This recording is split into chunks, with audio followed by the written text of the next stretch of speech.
Hi అండి. ఈరోజు మనము కోడింగ్ ప్రాక్టీస్ 28లో ఎక్స్ట్రాక్ట్ నంబర్స్ గురించి నేర్చుకున్నాం. సో ఎక్స్ట్రాక్ట్ నంబర్స్లో for explanation example the given numbers 1 2 3 #4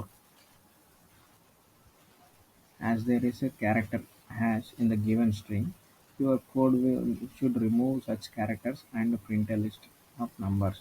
ఏం లేదండి, మనకి ఇందులో ఎక్స్ట్రా క్యారెక్టర్స్ ఏమన్నా వస్తే ఆ క్యారెక్టర్స్ని రిమూవ్ చేసేసి మిగతా నెంబర్స్ని ఒక లిస్ట్లో వచ్చే విధంగా చేయమన్నారు. సో దీనికోసం మనం ఏం చేయాలంటే ఫస్ట్ మన ఇన్పుట్ని తీసుకోవాలి. Input A equals to input. దీన్ని కామర్స్ మధ్యలో ఉన్నాయి కాబట్టి స్ప్లిట్ చేయాలి. డాట్ స్ప్లిట్ ఆఫ్ కామా తోటి స్ప్లిట్ చేసేసాం దీన్ని. సో ఇక్కడ దీన్ని ఏం చేయాలంటే ఫస్ట్ దీన్ని ఇంటీజర్ స్ట్రింగ్లోకి కన్వర్ట్ చేసుకోవాలి. స్ట్రింగ్లోకి కన్వర్ట్ చేసుకోవాలంటే map of str comma.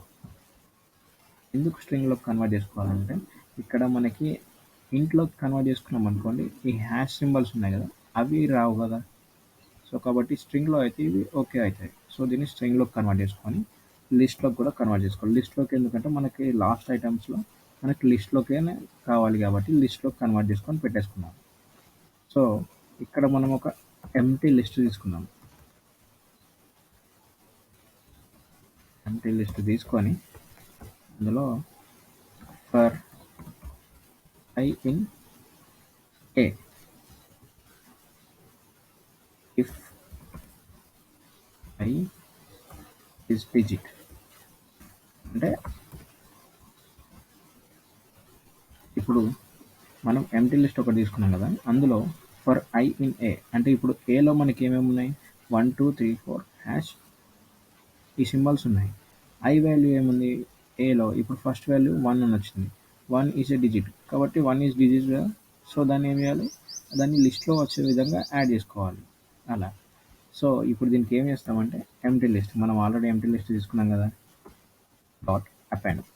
Append అంటే ఎందుకు, అందులో యాడ్ అయిపోతుంది. సో ఇంట్, దాన్ని ఇంట్లోకి కన్వర్ట్ చేసుకోవాలి. ఎందుకు ఇంట్లోకి కన్వర్ట్ చేసుకోవాలంటే మనం ఇక్కడ ఆల్రెడీ దీన్ని స్ట్రింగ్లో ఉండే కదా మనం, సో దాన్ని ఇంట్లోకి కన్వర్ట్ చేసుకొని పెట్టుకుంటున్నాం.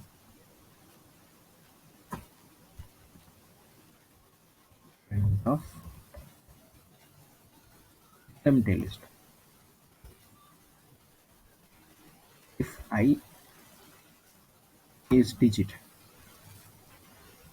అది I అనేది డిజిట్ అయితే మాత్రమే ఈ ఎంటీ లిస్ట్లో యాడ్ అయిపోతుంది అన్నట్టు, లేదంటే అది యాడ్ అవ్వదు. సో ఐలో ఏమేమి ఉన్నాయి 1 2 3 #4 అనేవి ఏలో ఉన్నాయి. ఇందులో నుంచి వెళ్ళి మనం I ఈక్వల్ టు 1 అనుకోండి, 1 అనేది డిజిట్ కదా కాబట్టి ఇందులో యాడ్ అవుతుంది. తర్వాత 2 అనేది డిజిట్ కదా, ఇందులో యాడ్ అవుతుంది. 3 అనేది డిజిట్ కాబట్టి ఇందులో యాడ్, హ్యాష్ అనేది డిజిట్ కాదు కదా, సో అందుకోసం ఇందులో యాడ్ అవ్వదు. నెక్స్ట్ 4 అనేది యాడ్ అవుతుంది. ఇలా ఇవి యాడ్ అయిపోయి ఉంటాయి. అవి డిజిట్స్ అయితే మాత్రమే యాడ్ అవుతాయి.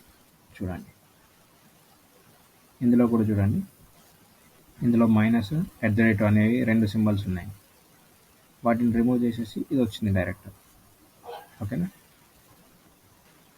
ఒకసారి ఆల్ సబ్మిట్ అయ్యేది చేసి చూద్దాం. Submitted, 5 test cases passed. So కాబట్టి చాలా ఈజీ అండి ఇది. మీకు ఎటువంటి డౌట్స్ ఉన్నా కానీ కామెంట్ సెక్షన్లో అడగండి, నేను ప్రతిదానికి రిప్లై ఇస్తాను. Thank you. సబ్స్క్రైబ్ చేసుకోండి.